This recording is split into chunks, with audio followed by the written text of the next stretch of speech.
Well, I think I'm about to do something that I've been kind of resisting for a while.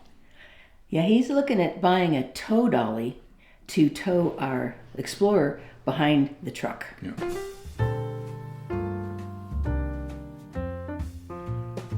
Well, hey everybody, I'm Bill.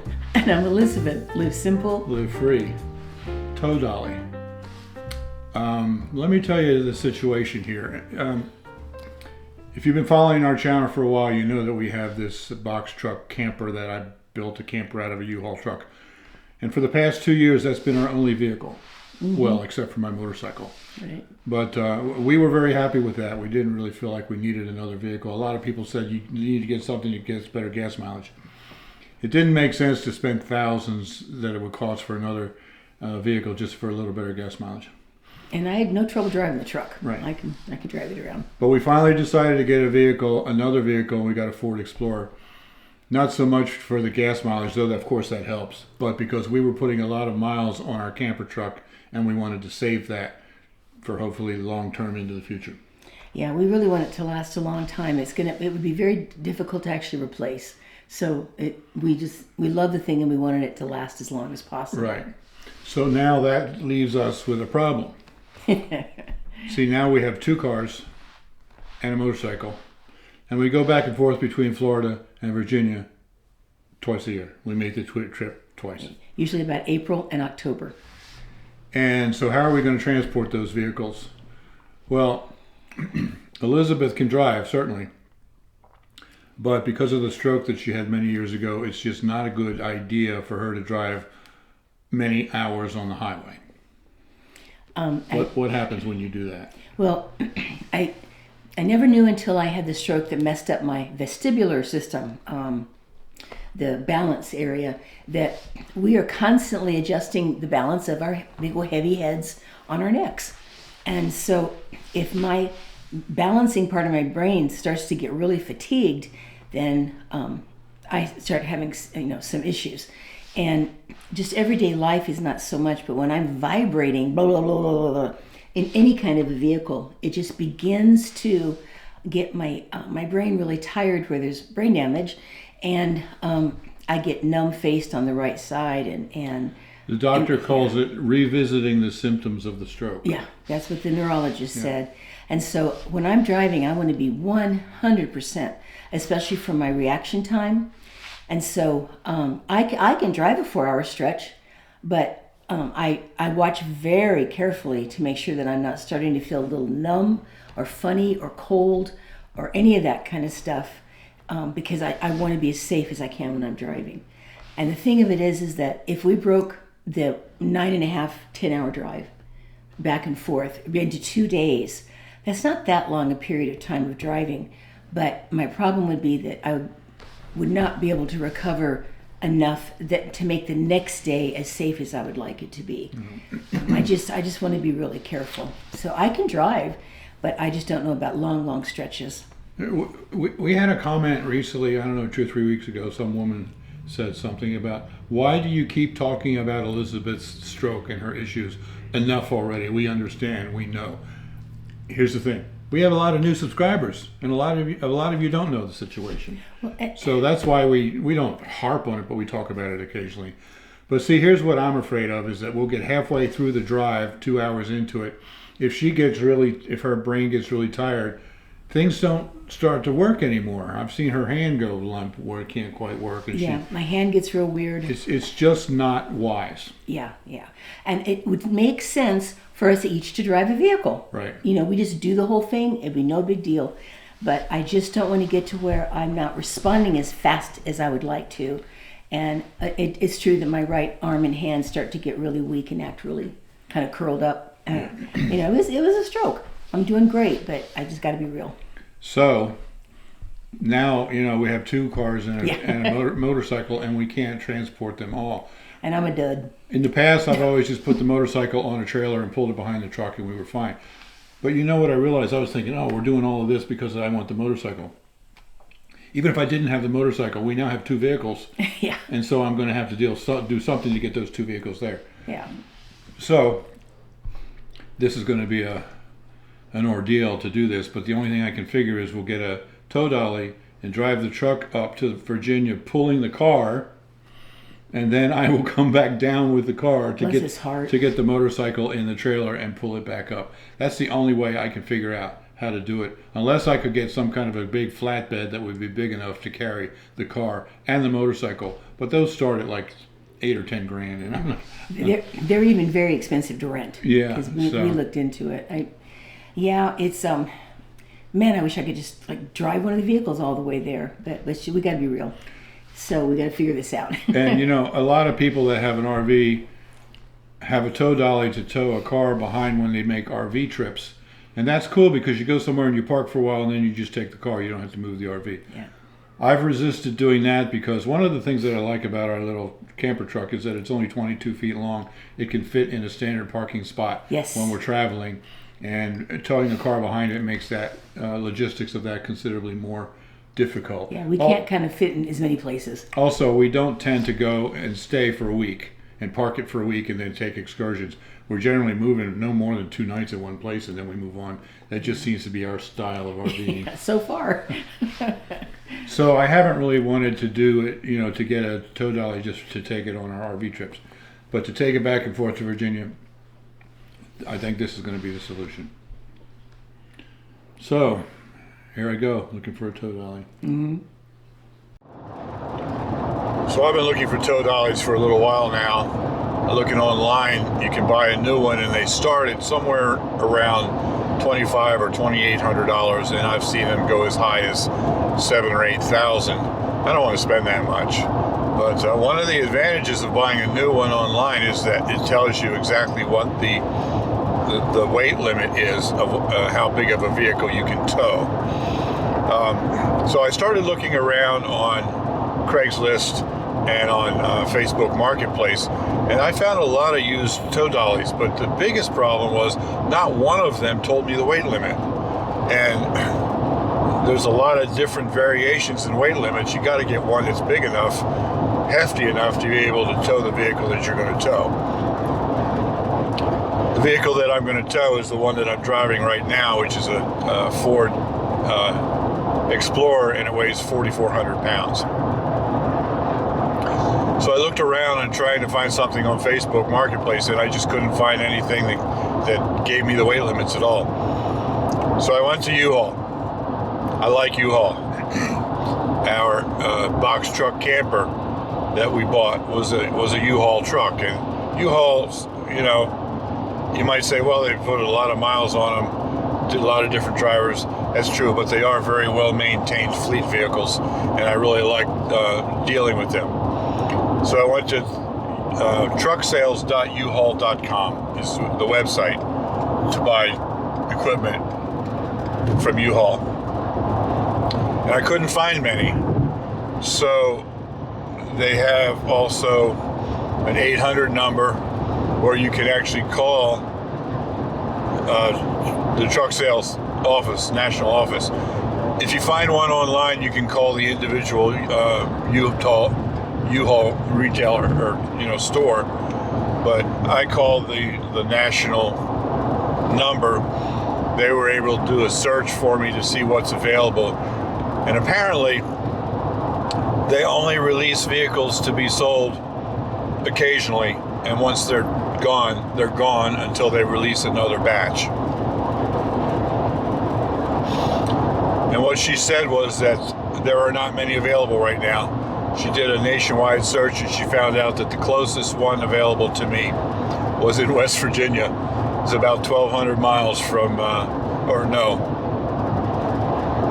don't know the miles, but it's about a 12-hour drive from our home in northern Florida. Which is ironic because we just spent Christmas in our home in Virginia. It was only a couple hours away, and if I had known that, I could have gone there while I was up there. But I don't think I'm going to drive 12 hours each way to buy one. But she was able to confirm to me, I gave her my specific model of the car that I'm about to tow, and she was able to confirm to me that U-Haul tow dollies can tow the car that I want to tow. So with that knowledge, I went back to Facebook Marketplace, and I found several of them for sale. And the ironic thing is that when you buy one from U-Haul, the price is always the same, $795. All of the ones that I found, the U-Haul dollies that I found on Facebook, started at $1,200 and went up to $1,500. And you know, you think, oh well, you can buy the same thing at U-Haul. Well, right now you can't, and it's all market demand, right? So anyway, I was able to find one in St. Petersburg, Florida, which is about a 3-hour drive from where we live in North Florida. But I talked to the guy and everything looks good, so that's where I'm headed right now. I'm in the middle of my 3-hour drive down to St. Pete to buy this trailer. So, I mean this tow dolly. And then I'll tow it back with this car. And we'll see how it goes. Okay, this is looking pretty good. It's got new tires, new bearings, new LED lights that he says work, new tie-down straps. Yeah, this is going to work. I like that.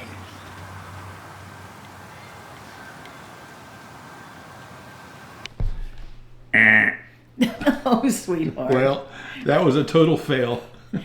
And that was a lot of driving. I didn't go. It was 3.5 hours each way. I drove over 7 hours today.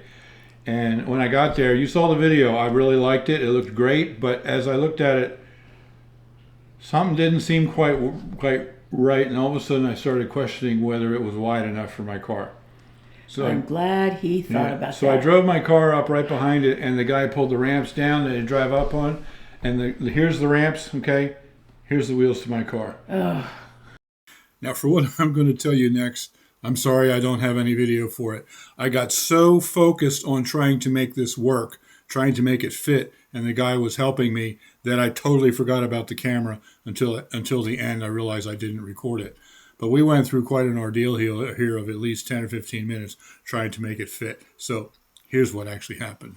So when I tried to drive up, half of the outside edge of each wheel was hanging off the ramp. The ramps wouldn't go wide enough. But it would support it because it's still half on there. So I drove it on up, and there's fenders there as well. And my wheels in the car hit one of the fenders. And I tried 3 or 4 times to get it in there just exactly right. And once I did, it was about a ½ inch of room between my wheel and the fender that comes up. And I realized it's just not wide enough to take my car. Yeah, you don't feel safe driving for distance with like that. Also, here's the axle, and there's another metal plate on top where the wheels sit, and that metal plate pivots as you turn. So I'm thinking, what's going to happen already? It's only a ½ inch away. What's going to happen as I make a turn and the car pivots on there? The wheels are going to be right into those fenders. Yeah, they're going to bump right into them. Yeah, and another thing, I don't know how to explain this, but there's like a basin that has ridges on the edges, and it's designed so that your tire goes and drops into that basin, and the ridges all the way around help hold it in place. Yeah. Well, the tire, instead of sitting down in that basin, was sitting right on top of the ridge on the outside edge. And there's one little rib of metal that the tire was sitting on. I could actually slide my finger underneath of the rest of the tire. That just doesn't seem secure. And the thought of going down the road bouncing on that one little rib of metal with all the weight of that car on that one little spot of the tire, I was just not comfortable with that. Right. I mean, it's a shame too, because he had been talking a lot about what a good looking thing this was going to be. So much work had been done to it, but if the Explorer doesn't fit, it doesn't fit. So I hemmed and hawed there for 20 minutes because I really didn't want to turn it down because I really want to be able to do this. Finally, I just decided I just wasn't comfortable, and the guy knew. We were talking about it. He helped me load it to see if it's going to fit and all that. So he knew what the issue was. And when I told him that I didn't feel comfortable with it, he was fine. He completely understood. Yeah. So we shook hands, and I went on my way in peace. Yeah, nice long drive back. So now what do we do? If I try to find another used one, I can try to ask whoever's selling it to measure it and see if it's wide enough. But ultimately, I think I would end up driving out to each one and seeing if the car would fit on there or not. We can't assume it's going to fit unless he tries it. And I'll be honest, buying anything, a used vehicle like that, is always very, very stressful for me anyway. I hate haggling prices. I have a hard time doing that. It took everything I had in me to go down there and almost buy this one. The thought of doing that over and over again to try to find one that fits, I don't think I can do that. So now how do we get the vehicles back and forth? Unless there's I can figure out another way to get a tow dolly that's actually going to fit. He said that he pulled an Equinox. Is that a Chevy Equinox? Is that right? All the way to Michigan and back last year with the trailer, with his dolly. He had no trouble. But I think his wheels were like 4 inches closer together than mine were. Stuff like that, you'd think it'd be at least a touch standardized, but of course it's not. Yeah. And Bill, can I mention something else too? And he has talked also about how that it really does limit you to 55 miles an hour. Right. And not that we feel like we have to go fast. That's not the issue at all. But it does really add time to the trip. Yeah, I mean, I don't speed. I don't break the speed limit. No. But the speed limit in most of the places in the country, at least in the east, is 70. It's higher in the west. Our little truck there can easily do 70 all day long, and now all of a sudden I'd be doing 55. That would add an hour or more. Yeah, every day to any travels. Yeah, it kind of, like I said, nothing wrong with going nice slow speed, but it just adds time. Yeah. Yeah. So now I can only figure two different ways to get both vehicles back and forth. Now bear in mind, we only do this twice a year. Okay. Yeah, it's not like we're doing it constantly. So we come down to Florida in the fall and we go back to Virginia in the spring, twice a year. But the only thing I can figure is if I could actually rent a U-Haul trailer, not a dolly, but a trailer to put the car on. One way. And then I would have to get them both up there and then bring the car back down to get the motorcycle in our trailer and pull it back up. The other option is I can drive can I ask something real quick? Could you put the motorcycle on that same trailer that you put the car on? Only if it was long enough, and U-Haul's trailers are not long enough. They're usually long enough for just one car. Okay, all right. I just suddenly wondered. The other option is I could just drive the truck up, and then I'd have to fly back down and have a friend of ours pick me up here at the airport, and then I can take the car and the motorcycle back up. So those are the only two options I can figure. We either rent a U-Haul trailer or I fly back down. So that's kind of a blow. Yeah, but we knew that getting the car was going to make the transportation a little more complicated, but we just really felt like it's worth it to be able to be driving the Explorer and not, putting so much just little short mileage on the truck. Yeah. But like I said, that was one of the reasons that I hesitated to buy a second vehicle to buy that car in the first place, because I knew we'd have trouble going back and forth. But on the other hand, when I thought about getting that tow dolly, not that I want to tow a car behind the truck when we go to, out west, because that's a long drive, but anything we do around here in Florida, we could go down further south and stay in a state park for a week and take the car down with us as well on the tow dolly and have freedom to explore a lot more. So I was kind of getting excited about that. Yeah. But, we just have to unhook when we're at a campsite. You just have to unhook, take the truck out, and then come back and hook it up. It's not that big a deal. Yeah, the truck's actually easy as long as it doesn't have to have a lot of real nitpicky leveling. Yeah, if I have to put it up on blocks to level it, it gets a little more difficult. Now, I was realizing that if it's not that long of a drive, and we feel like we want to, pay gas for both vehicles, I can drive that far. Like if we're just going to go someplace here in Florida. Yeah, okay, if it's an hour or two, I guess. But what she can't do is drive 5 hours a day for several days in a row. Yeah, that's what makes me nervous. Yeah. So there you go. There's our great idea. It was a total fail. And that's primarily because of the car that we bought. We had no idea. When I looked to buy the car, I looked it up and see if it could be towed at 4 down or whatever, and they said it can be towed on a dolly. Put the front wheels up and it can be towed that way. So I figured, okay, no problem. So I bought it. We'll just get a tow dolly. I can't find a tow dolly wide enough for our car. Although we do love that car. Absolutely. It's a great car. Yeah. Yeah. How long of a drive was it down there, and then trying to come back and everything? Down where? Down to look at that dolly. Oh, it was 3.5 hours to Tampa. 3.5 hours each way. Yeah. So I went down and back in a day, of course. But that was a long day. Well, we've seen situations where people that were living on the road in an RV and everything needed to get a different rig or a different truck, and just sometimes flew to another city to try to see if they could get something they could really use, and then trust that it'll be okay so they can drive it back. Sometimes you just have to get out there and put in the, some hours to be able to maybe find what you need. Right. But I think we're going to be okay without it. And I think it makes Bill feel better that he really tried. Yep. He gave the whole idea a pretty good shot. And so there you go. That was my major fail for the week. Well, who would have thought measuring the width of the front of the car? I didn't think of it. So anyway, thanks for watching. Yes, live simple. Live free. You be blessed. We love you guys.